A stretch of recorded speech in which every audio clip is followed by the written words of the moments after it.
From the campus of Howard University in Washington, D.C., this is News Vision, a newscast written, reported, and produced by capstone journalists in the Department of Media, Journalism, and Film.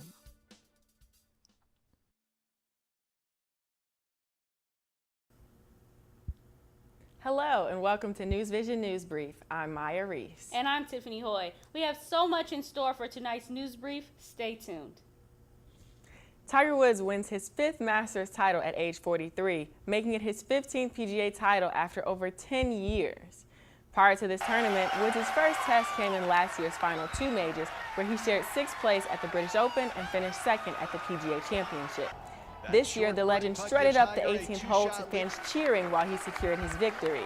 Woods shot a final score of 70 to finich 13 under par to earn his 5th green jacket since 1997. Just to come back here and to play as well as I did and did all the things, all the little things well this week, and to do it here.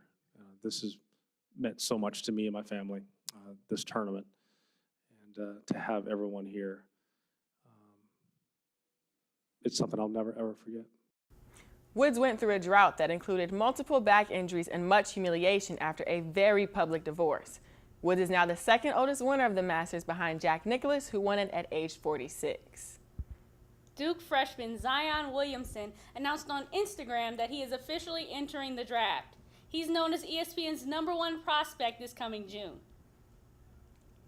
The 6'7", 285-pound dunk master captured all the attention in college basketball with his untouchable athletic ability on both ends of the floor and his charm. In just his freshman year, Williamson averaged 22.6 points and 8.9 rebounds per game, while ranked 2nd nationally by shooting 68%. He won the Wooden Award and the Naismith Award and was named Player of the Year by the Associated Press and the U.S. Basketball Writers Association. On May 14th, the NBA will hold its lottery to see where Williamson could end up. The Knicks, Suns, and Cavaliers have the best odds, followed by Chicago and Atlanta. Back here in D.C., Howard University's Ron Prince, former associate head coach of the Detroit Lions, joins the Bison after spending the last year as Michigan's offensive analyst. I got to find out the scoop on what this new coach has in store for the Mecca. At the age of 49, Ron Prince is the 2nd former Division I and former NFL coach in recent years to rear the Bison. Prince comes from the Detroit Lions, and Mike London comes from the Houston Texans. It shows the power of our brand. It shows the power of our academic tradition. And it says a lot about what people think of us as a program. This is a Tier 1 institution. It's a great academic school. It's a great institution, has a global name and brand. We felt like that this is one of those places that has a natural recruiting base, one of the most fertile recruiting bases in the country. In Prince's first signing class, he secured 4 3-star recruits, solidifying a shift in HBCU culture that doesn't often secure players ranked above 2 stars. However, Prince is more concerned with the character of his athletes. The star thing is a little bit complicated because these are outside agencies that designate these stars. We're looking for young people who come from really good families, who come from a strong educational background. This new signing class joins an already dominant Bison offense, ranked at #1 in the Mid-Eastern Athletic Conference. Everybody talks about offense, right? Fans love offense, quarterbacks, receivers. But when it comes to this team and how we're going to perform better, we're going to have to be able to play better defense. As a candidate for Black college football's Player of the Year, quarterback Kalen Newton leads that fan-favorite Bison offense. He's coached on great teams with great players like Peyton Manning, Josh Freeman, Matthew Stafford. I'm extremely excited to learn from him.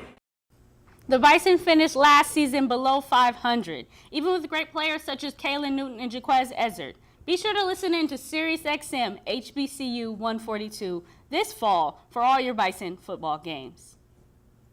Coming up, we have the latest updates on how Florida is aiming to decrease their childhood obesity rates. And the latest on the new community hero who's been a mentor to young aspiring sports communications professionals. We'll be right back. Are you tired of falling asleep in boring classes? Do you just not have the inspiration to learn? Well, here in the School of Communications at Howard University, we never have that problem. Every day here in the School of C, as we call it, students are always excited to learn. Take it from me, I've been a student in the School of Communications for 4 years now, and I still can't get enough of it. You want a fun learning environment? The School of C has it. It gives you an opportunity to express yourself and be very creative. So being creative and expressing yourself is fun. It's a fun learning environment. Everyone is encouraging and productive, and I enjoy it. I'm excited that I chose to be part of School of C. You want hands-on learning experiences? The School of C has it. Personally, it's a great hands-on experience that you would have here at Howard University School of Communications. You want career opportunities? You guessed it. The School of C has it. Professors and the staff is really great in honing your ability, honing your talent to take it to the next level and take it to after school. So if you'd like to know more about the School of C, visit communications.howard.edu or call 202-806-7690 for more information. For News Vision, I'm Jacob Bennett. The United States Tennis Association gives children a chance to fight childhood obesity. And all it takes is a racket and an open mind. The United States Tennis Association gives children a chance to fight childhood obesity in more ways than you could imagine. According to the CDC, 1 in every 5 children is obese in the U.S. The campus recruits children from all over Florida to be involved in their youth programs, playing a role in the improvement of Florida's rankings in childhood obesity. The USTA helps children get into shape by getting into the sport of tennis with practices and sessions for all skill levels. You know, that's such a huge epidemic right now, you know, in teen obesity and obesity in general. So to make sure that there's opportunities for kids to get involved, to play tennis, whether it be tennis, basketball, any type of sport. For more information on the USTA National Campus's youth programs, you can visit www.usta.com. As the USTA is looking to make a change in the lives of the youth, Tony Wiley is doing the same. The sports communications field is difficult to get into. However, seasoned veterans like Tony Wiley are making it a little bit easier.